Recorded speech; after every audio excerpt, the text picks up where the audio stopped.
Beautiful!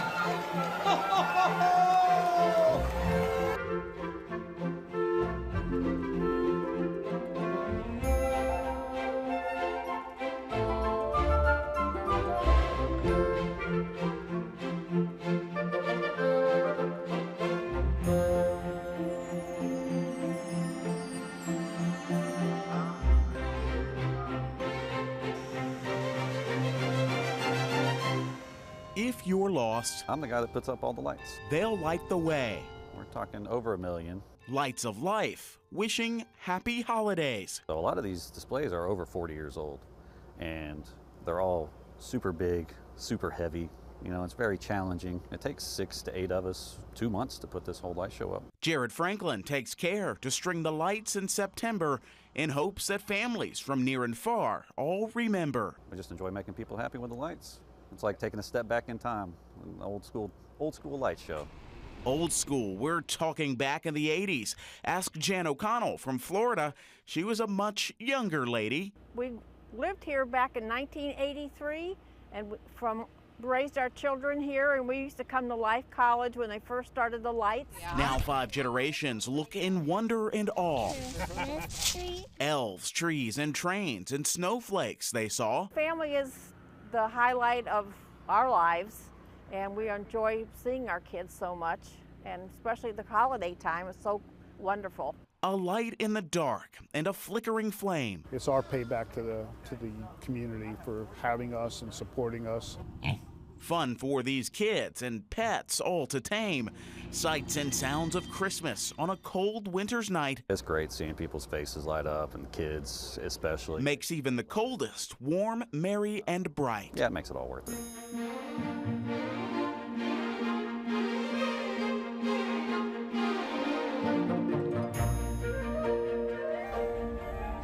You don't have to be outside in the cold or wait until after dark to enjoy a holiday light display. Hello, welcome to the North Pole.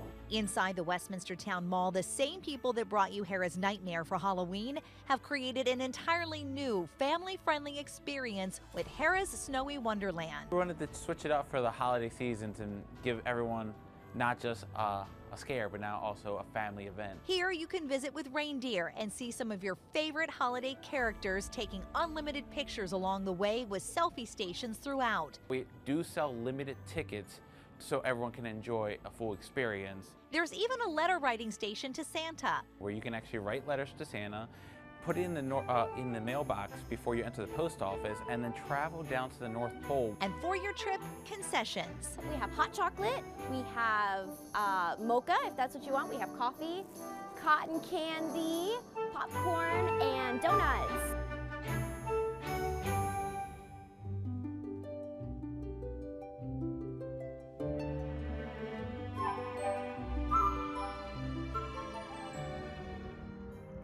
I'm at Mark Bush's house on Richardson Drive in Lake City. He started his annual tradition of putting up Christmas lights in 2018. It's progressed over the years from a simple setup to this spectacular production. Thousands of lights, all synchronized to music.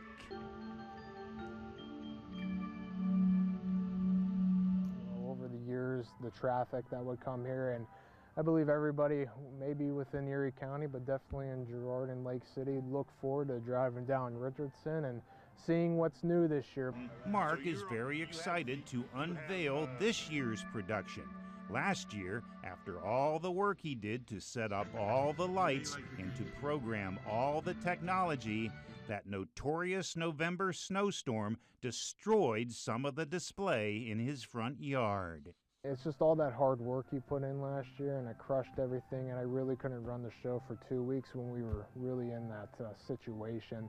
Mark says he tried to make this year's show the best ever. He's added a Mr. Grinch, Moravian stars, arches, and gift boxes. He's also honoring his favorite holiday movie, National Lampoon's Christmas Vacation. My gosh, I'm sure a production like this is not put up in one day. So a few years ago, I said I would never start in November, ever again. Nope. So I start in the beginning of October, starting piecing things and thinking how I want to lay this out this year. Mark gets a lot of support from a Facebook community comprised of people just like him who love creating amazing Christmas light shows. He also receives support from Gemmy Industries, the company that manufactures his lights. Also, so many visitors enjoyed the display, some began to leave money to reward Mark for his efforts. With the last word in Lake City, John Lash, Erie News Now.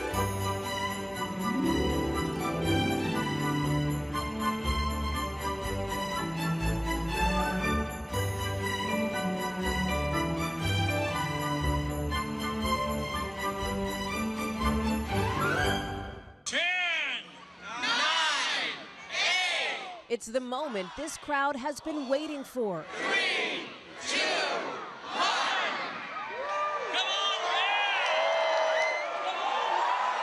The splendor of Christmas Tree Lane, a time-honored holiday tradition here in Altadena, California since 1920. But this moment almost didn't happen. In January, the Eaton fire tore through the area, destroying homes and shattering much of the community. It hit us hard. More than half the town was lost. That included Stuart Brawley's home and the Pasadena Waldorf School, where he teaches a music production class. It's interesting to think back to last Christmas. It was probably the last time a lot of our town felt happy. Welcome to American Idol. A longtime fan of the lights, Brawley says he wanted to volunteer this year by helping the student choirs. We haven't lost everything. It's something that we're continuing. The fire didn't take it away from us. For months, dozens of volunteers put in the work to rebuild that Christmas magic. The effort paying off. Tonight was a lot of fun. It felt like Christmas. And this year, these lights bringing record turnout, with everyone eager to keep the tradition alive. Everyone's happy to be here, happy to have a reason to come back. A much-needed light on Altadena this Christmas, bringing hope for brighter days ahead. Christmas, you always want to be joy and peace and all the things that Christmas is supposed to represent, but for this year it's also about healing, starting over, connecting to the community again after many, many months apart.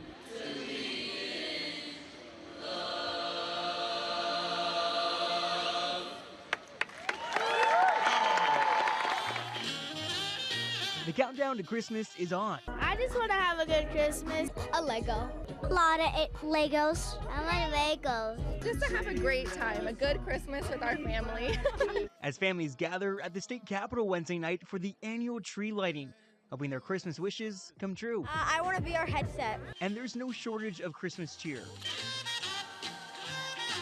Holiday music putting everyone in a jolly mood. But this year's Capitol tree lighting focused on giving back to the community. In the spirit of the holiday season and the spirit of service, to not just light the tree, but to call on people to continue to donate at a time when so many people in our community are in need. The event included a pop-up food drive benefiting the Sacramento Food Bank and Family Services. The holidays are tough for families. They have a limited budget that they're trying to stretch to cover all of their expenses.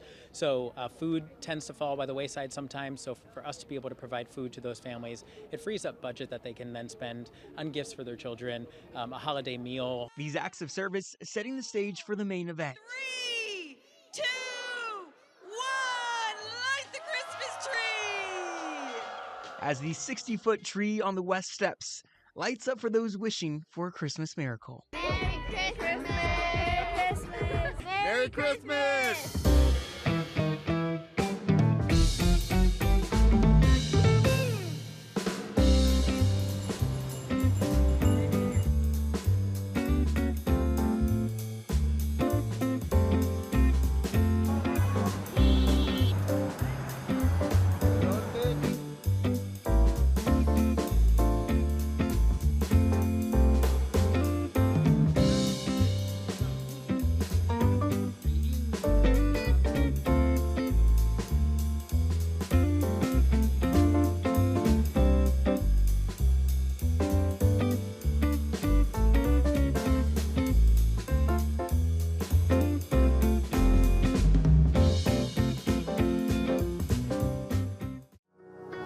Dozens of trees, hundreds of ornaments and wreaths all lining the halls and walls of America's most historic home. You just have to sort of pinch yourself, right? You're looking around like, oh my gosh, you know, this is the history of it all.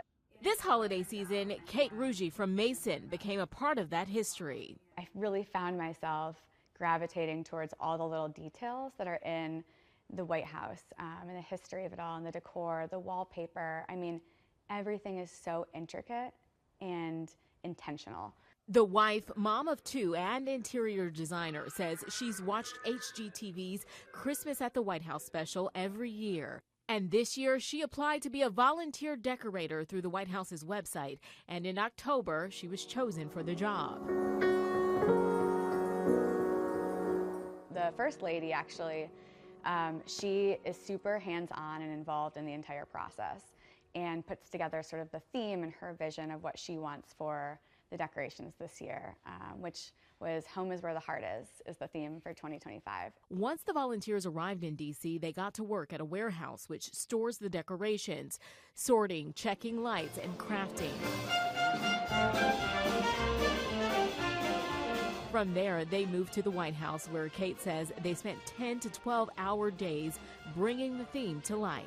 I got to pull the ribbons and the ornaments and some of the decorations for the Oval Office and the Grand Foyer and just some of these rooms that you only see on TV. Kate, along with 144 other volunteers representing each state, different cities, and territories, made holiday magic come to life at 1600 Pennsylvania Avenue. The broader story of this is the people's house and it needed to be perfect for America.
knappt lebt.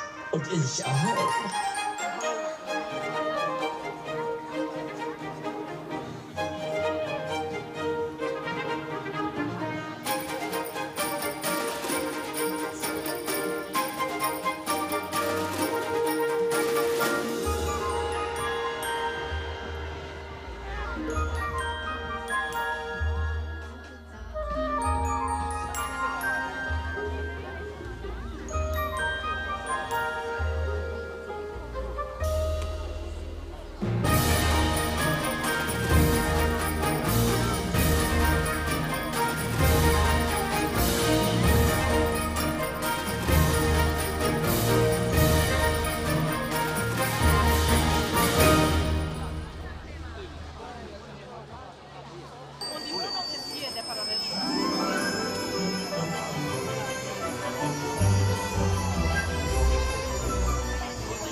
The holiday season is one of many things worth celebrating around the Rockefeller Center Christmas tree. I think it's just like iconic. It is fitting the tree attracts visitors from all over. After all, this Norway spruce is also a tourist from upstate New York, the home of Judy Russ and her 7-year-old son, Liam. I'm excited that the whole world can see it. What's it going to be like for you when the tree is lit? Well, I cry at home in my living room when the tree is lit, so I'm probably going to be inconsolable, but it's going to be great. Their donation is a tribute to her husband, Dan, who died in 2020. I know he would have loved to have been here for this moment. We always talked about it being the tree. So it's so special that my family's tree gets to be America, if not the world's Christmas tree. The 75-footer pulled into Manhattan last month. As we turn into 30 Rock here, this is the final leg of a journey with this bedazzled journalist along for the ride.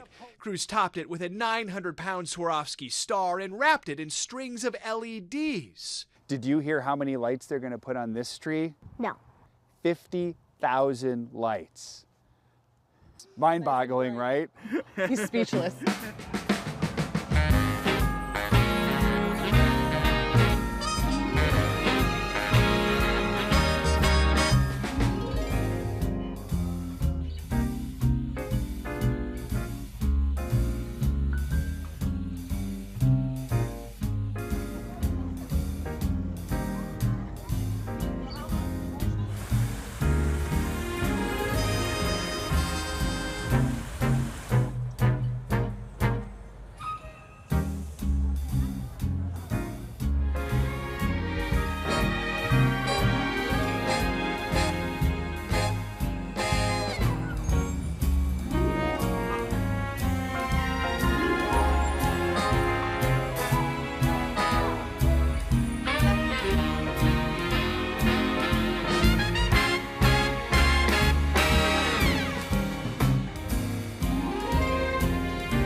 We thank you for watching, and remember, stay updated on breaking news and top stories on the NBC News app or watch live on our YouTube channel.